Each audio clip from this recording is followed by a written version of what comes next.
Hello everybody, and welcome to ActuallyD&D. I'm Justin, and I will be our DM for our first campaign. This video is going to be just an introduction about the first game that happened in the campaign, because unfortunately we didn't get the camera in time. But that's what I'm here for. In this episode, we're also going to introduce our characters and just kind of give a brief little backstory on what's going on. But before we get in all that, I want to go over a few disclaimers. Number one, alcohol. We are all in our mid-20s and we're adults. And we like to drink sometimes, so we are often consuming alcohol in our videos. Now, we do not condone the use of alcohol or underage drinking or anything like that, and we're not saying you have to be drunk to enjoy Dungeons and Dragons. It's a jolly good time, trust me. But like I said, we all get together, we're in our mid-20s, and sometimes we like to have a drink or two. And I know this looks like orange juice, but there's definitely vodka in there. Oh yeah. Disclaimer number 2. Foul language, or adult language. Again, we're all in our mid-20s and we tend to curse every now and again. So if the words fuck, shit, damn, or piss insult you in any kind of way, these may not be the videos for you. And number 3, adult themes, I guess I should call it. You know, there will be violence, although it's not pictured, it's imaginary violence. So yeah, ignore that one. So first thing I'd like to do is introduce our characters. Do you want me to look like at the camera or kind of off to the... Whatever you're most comfortable. Just look at me. Well, I'm Chris, and my character's name's Gronk. He is a dwarf barbarian. He's pretty tall for a dwarf. He's about 4'12", as he liked to say. He's very, very built, very muscular. Pretty intimidating looking guy. He's got very, very short hair. Pretty similar to what mine is, actually, I would say, and decent little beard, respectable. Until the time he was roughly 5 years old, was literally raised by a pack of wolves. Just kind of roaming out there in the forest, just doing wolf shit. Eventually he was picked up by a couple dwarves and trained in the ways of the barbarian. Yeah. Which came natural to somebody that was raised by wolves. Yeah, I'd say that's pretty natural. Gronk is a total bro. I mean, this guy is all about partying, just getting trashed, fucked up on anything he can get his hands on. Well, Gronk, he's also a bit of an entertainer. He likes to play his banjo whenever he gets the chance. Well, he's probably had it for 70 years, so he's had time. Yeah. Come across it, and he's all right at it. He's not the best banjo player ever, but he can entertain some drunks. Side. Okay, well, Gronk, despite being a dwarf barbarian, happens to be fluent in Infernal. And there's a reason for that. Gronk, as you may know, my description, has a bit of an affinity for intoxicants of any kind. And one time while he was out on a little mission doing some investigating, he finds this little pile of white powder. And he's thinking, you know, oh, this is stuff. I mean, let's go. Well, you know, he rails that shit up.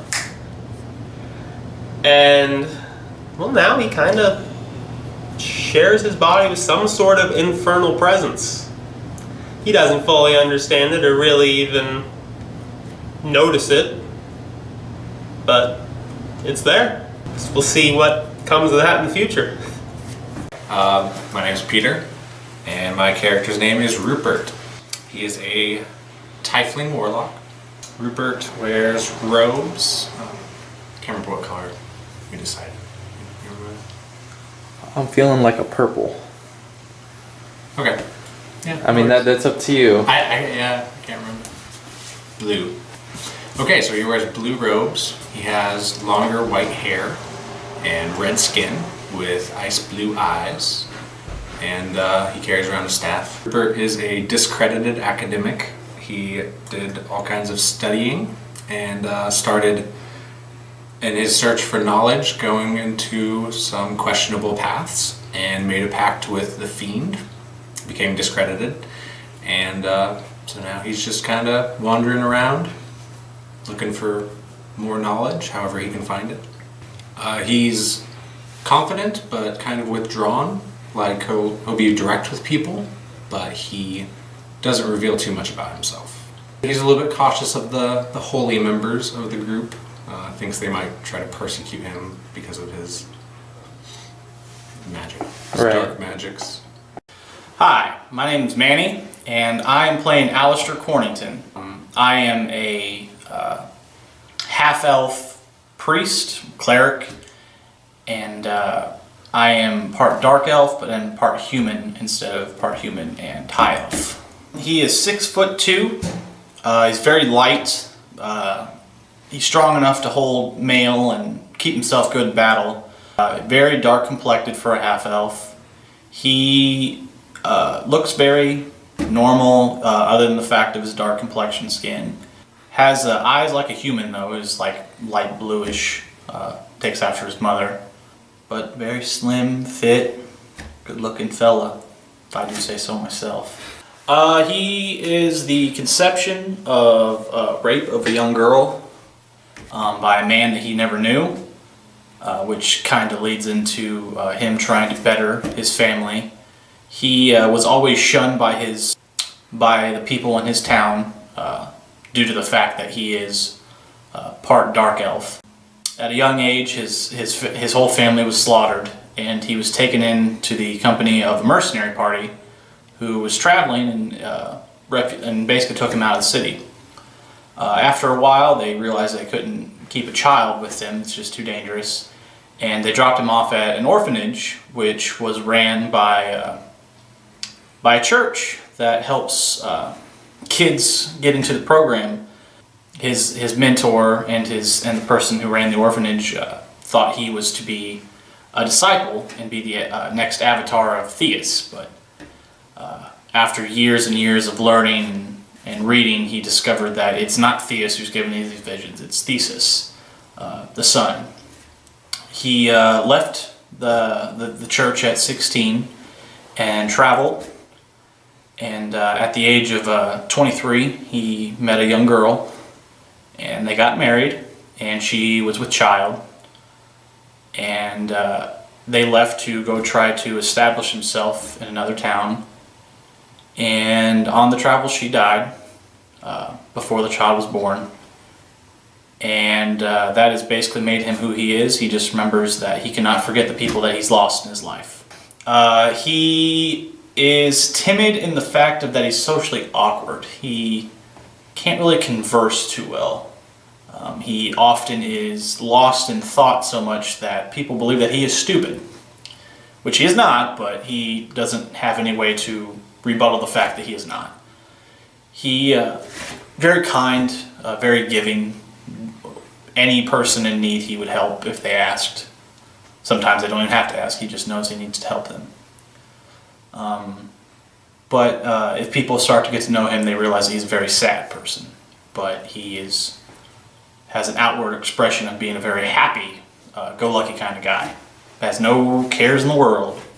He's kind of sketchy of just about everyone in the party. I think the person he's kind of drawn himself to the closest is Gronk, which is strange, seems though they are two opposite spectrums, but he sees something in Gronk, a very determined young man, whereas it seems that a lot of other people in the party to Alastair are just kind of screwing around, but the only person he doesn't really know is Dorn, and he's very sketchy of him as well. Just about the only person he trusts is Gronk, and he has no clue why, he just does. Well, I mean, if I gotta trust someone here, it might be the guy that's killing everything, so why not? Best to have him on your side, right? Exactly. Hi, my name is Brandon, and I am playing Bo, parentheses, John Boy, in parentheses, Shag Nasty. I am a half-orc barbarian. Bo is around 6 foot tall. He has green skin. His right ear is actually cut off shorter because during the farming and stuff with his dad, he swung his sickle a little too high and cut off the rest of his ear. He's pretty tall and he's pretty fit. Just a generic half-orc for the most part, except for the ear thing. Bo was raised in the town of blank, because I can't remember what it is. But I will soon find out, I promise you that. Lysine. So, Bo was born, he's adopted by 2 human parents, Ma and Pa Shagnasty, in the town of Lysine, overruled by Lord John Stamos, who is the Lord, as I previously mentioned. Wheat farmers, that's what they were mostly for. They had cows and cattle stuff, mostly wheat. And one day, Mr. Lord John Stamos decided to tax the poor people of Lysine heavily in the wheat department. And Bo was his personal chef at the time, so what he did, he set up kind of a protest, and John Stamos didn't like that very much, so he put him into barracks and kind of put him out in the middle of everywhere, and the people chucked fucking fruit and shit at him, but no one did because Bo's a cool guy, and they're like, no, fuck that, Bo's cool. So, you know, they all kind of banded together, and so John Stamos locked all those motherfuckers in the thingies with like you do, like gestures and stuff. And eventually there was no one to rule over, and John Stamos got bored. So he's like, fine, whatever, I won't tax you guys, and whatever. So Bo became kind of a local hero to the people I seen, and he was always destined for more, so he went adventuring. Bo is John Wayne. That's the gist of it. Hardworking, honest, trustworthy, and dependable. That's the best way to describe Bo. Does Bo have any thoughts on his other party members currently? Bo really is not a hating person for the most part. He gets along with everybody. He tries to. He mostly keeps to himself. He's a man of few words. Not too big a fan of. Oh fuck! I think he mostly likes everybody. He likes Dorn. Is that Rusty's character? Yeah. Dorn. Him and Dorn get along pretty well. I mean, he's dumb, but he ain't stupid. You know, he knows that, you know, he's not super trustworthy, but he can sense the good in him. So he kind of keeps him around. He gets along with everybody. He gets along with Peter's character. Actually, he's kind of a little concerned about Peter's character at the moment. Rupert? It's like since he's so off-putting and he's a little mean. Bo's kind of keeping an eye on him. But Rupert, yeah. And for the most part, everybody else is pretty cool. Everybody's scared of fucking Gronk. Like, who isn't fucking scared of Gronk? You should be scared of Gronk if you're not. Bo's not scared easy, but he puts him on edge a little bit. Just how fucking bonkers he is. And Alastair is a League of Legends character, and Bo likes League of Legends.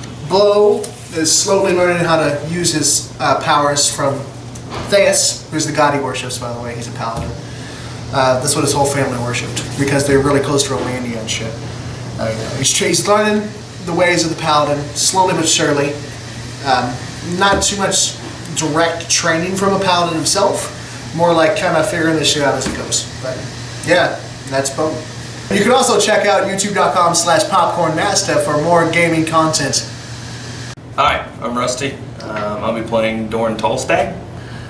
He is a half-elf bard. In the current day, Dorn is a kind of a shorter elf, gets his height from his mother. Kind of creeping up on middle age, he's about 81. Got light leathery skin. Dorn was born to a elven ranger, a storied elven ranger, and a human woman. He was thrown out on the streets when he was 17 because he pretty much sucked at shooting. He wasn't a very good ranger, so his father kind of disowned him, sent him out. And he made his way surviving by entertaining people on the streets with his song and dance. And then when Artemis fell to Romania, he hit the road looking for adventures. Anything about his personality that's you would like to talk about? What's his He likes to character entertain people and please people, but he's also kind of chaotic. He likes to throw some deception in there, kind of keep the party guessing what's going to happen, how he's going to act. Yeah. Any thoughts on your party members as of now? Well, you know, we've got a couple beasts on the front line tearing stuff up. We've got one religious fuck with us. You know, if he takes an error to the knee and he's got to stop, that's no big deal. You know, not real big on the religious fucks. This turned into Trailer Park Boys. Smokes, Corey Trev smokes. Any additional information?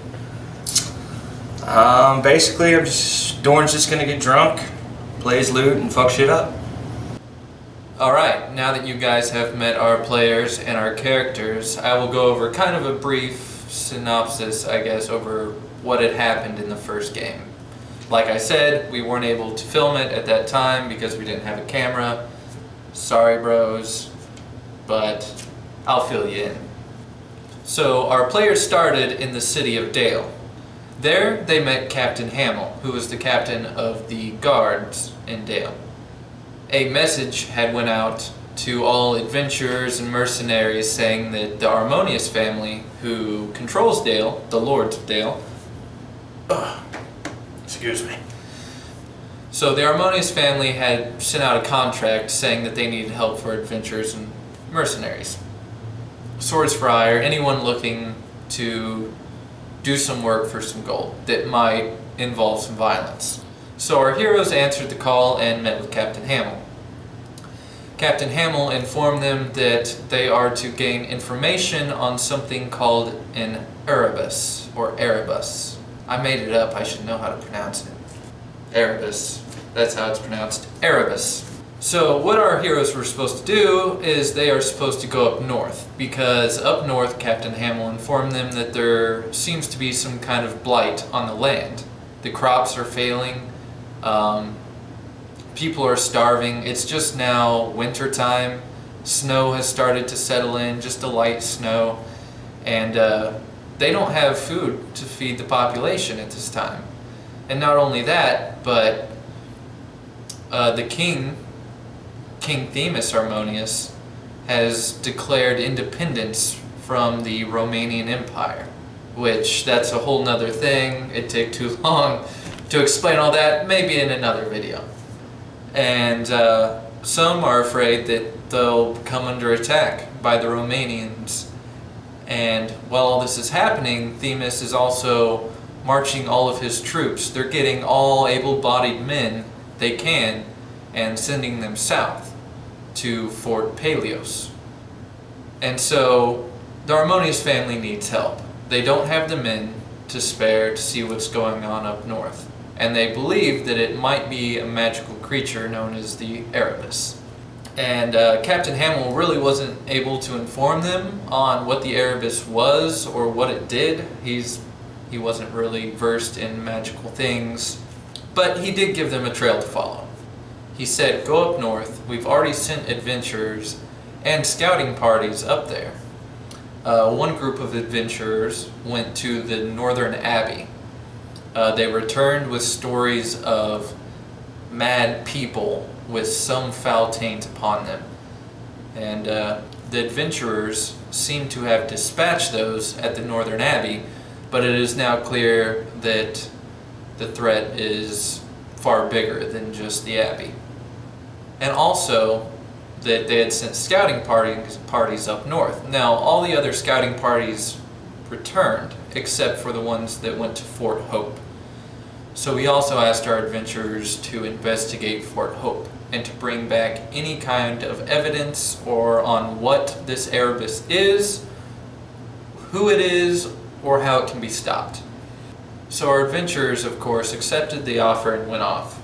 Before they left the city, Rupert actually decided to go to the library and do some studying while our other members were fooling around, I guess you could say. Rupert went to the library and he was able to dig up a little more information, not a whole lot though. He found out that the Erebus is actually, there's not a lot documented on what it is. And in fact, most of the information that's been documented seems to be that it might not even be true information, that it's just fairy tales, in fact. But he figured out that seems to be a corruption of the living essence of magic, caused by a creature or a person that has a very strong tie with nature, or the living essence, such as a druid, a fairy, a sprite, or something like that. But not only could it be a creature or a person close to nature that could start the Erebus or be the focus of it, but also nature itself could turn and create an Erebus. Perhaps if the nature, or not the nature, if the nature's being abused, it's gonna get pissed, guys! That if the land is being abused, perhaps it's being overfarmed, maybe people move in and they're chopping down the forest or something like that, and basically it's nature's way of retaliating. It spreads out a corruption and a blight that ideally for the land would starve the people and they'd have to leave, or just all die. Whichever one works, I guess. He also found a story about an old elven king who had been exiled. After the king had been exiled, he seemed to have been the focus of an Erebus. And when the king turned and became corrupted by the Erebus, he was able to turn other people, or elves. When I say people, I mean humans, elves, all the races that were in that area. Well, not all of them. Weak-minded and weak-willed people. He was able to corrupt them as well and turn them to his cause, which created a giant civil war in the Elven kingdoms. However, the king was eventually defeated. When a group of adventurers came in and slayed the king, it would seem, in this fairy tale at least, or perhaps it's a fairy tale, that all of the people who had been corrupted by the king were released from their curse, blight, or corruption, or what have you, from the Erebus itself.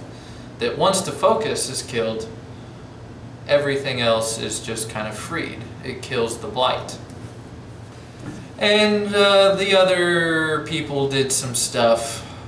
Gronk bought a keg, and then they were off. And so they left Dale, first going towards the south. As they went south on the, what's that road called? Because I can't remember. On the Plainsview Trade route, they ran into the Trade Road Inn at the crossroads. It seemed to be a pretty bustling place. A lot of traders and adventurers, people going to and from Dale. A very big trade route. Hence Plainsview Trade. Huh? Right? But there were a lot of people there. It was busy.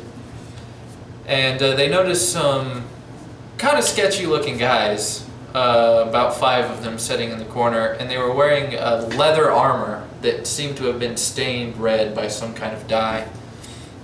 And the guys were, they were keeping to themselves, but they were fairly well armed. They looked kind of gruff, I guess you would say.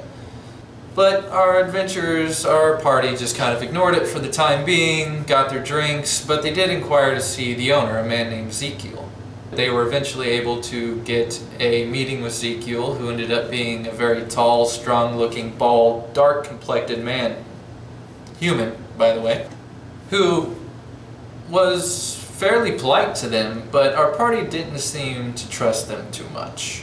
They asked about the guys in the red leather armor, and Ezekiel just kind of brushed it off and said, "Oh, don't worry about them, they're good boys, take no concern of it."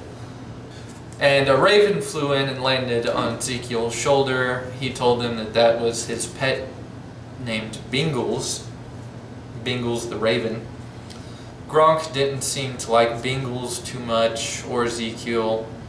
Stuff was starting to get a little heated, and so the rest of the party just kind of said, "Okay, that's cool, let's just get out of here before something bad happens, So Ezekiel also offered them free lodging for the night.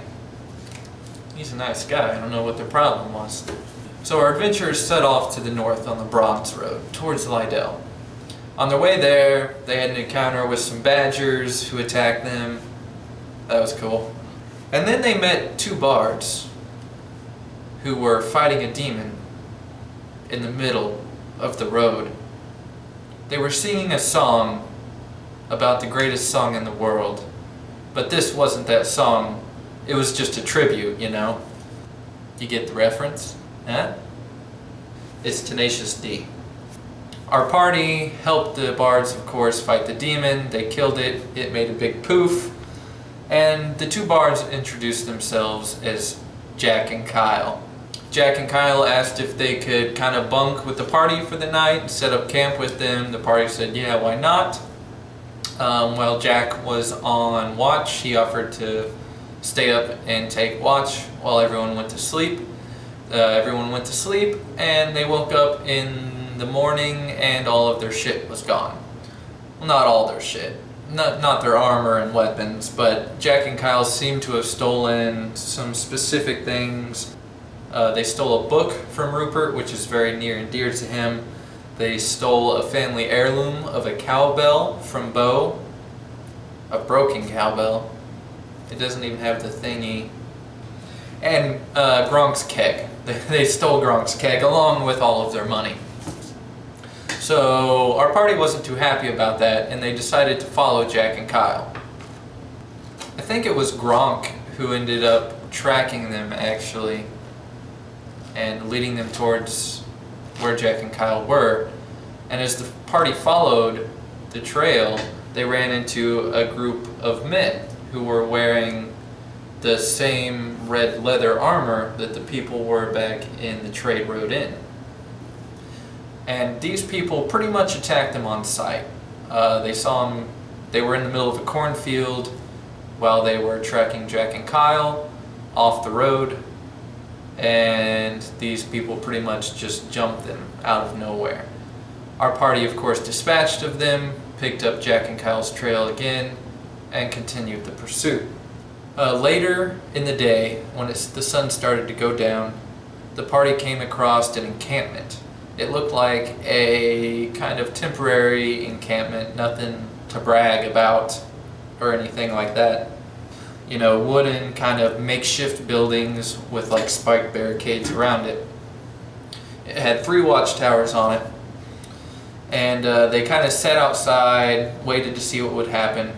And eventually they heard Jack and Kyle kind of talking and yelling, and noticed that Jack and Kyle were being kicked out of the bandit camp. And they overheard some conversation about Jack yelling, hey, we gave you what you wanted, what's the deal? You know, they didn't seem happy. Jack and Kyle didn't seem happy with the bandits, and the bandits didn't seem to be happy with them. So our party waited for Jack and Kyle to walk away from the encampment and jumped them, basically. Our party captured them. Gronk actually ended up interrogating them. Well, I guess everyone interrogated. Gronk did the torture. Because that's fucking Gronk. He split open Jack's leg, his knee specifically, and at which point they were more than willing to give information up. Jack and Kyle told them that they had tried to steal a diamond from this encampment of bandits. But not just any diamond. You see, it was a diamond that belonged to the leader of this certain camp. And the diamond was actually his fake eye. Crazily enough, this guy's name was Diamond as well. So they tried to steal this guy's diamond eyeball. They got caught. They got kicked out. Basically, the bandits said, hey, we've got a lot of people in the area. Either you help us out, get us some stuff, get us some money, or we're gonna fucking kill you. So Jack and Kyle stole the party's shit, took it back to the bandits. The bandits didn't seem to think it was enough, kicked them out, said go get more crap. And at which point Jack and Kyle offered to help the party get rid of these people. You know, they explained that they didn't have their stuff anymore, that the bandits did, and that, you know, it would be mutually beneficial for them all to attack them, the bandits. And so the party agreed to this. They seemed to trust Jack and Kyle at this point. And Jack and Kyle snuck back in to the encampment. And the party waited and they waited and they waited. And Jack and Kyle came through. Jack and Kyle seemed to have light the makeshift tavern that the bandits had inside the camp on fire.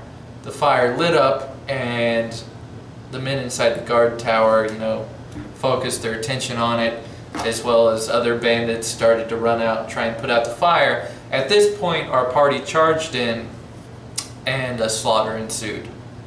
And so basically the next session will start out with our party members and Jack and Kyle standing outside the main building where Diamond should be, getting ready to assault it. So thank you guys so much for watching. Don't be afraid to help us out. Throw us a like if you're interested in the story. Don't be afraid to subscribe to see when our new episodes will come out. Also, me and Brandon also have separate channels. Mine's just kind of the gaming channel. I'll put the link below in the description. And Brandon's actually also has to do with gaming and Dungeons & Dragons. He has a pretty good series on Dungeons & Dragons monsters called Monsters Ho! So don't be afraid to go check that out. I'll put the link to his channel in the description as well. Thank you for watching, and I hope to see you next time.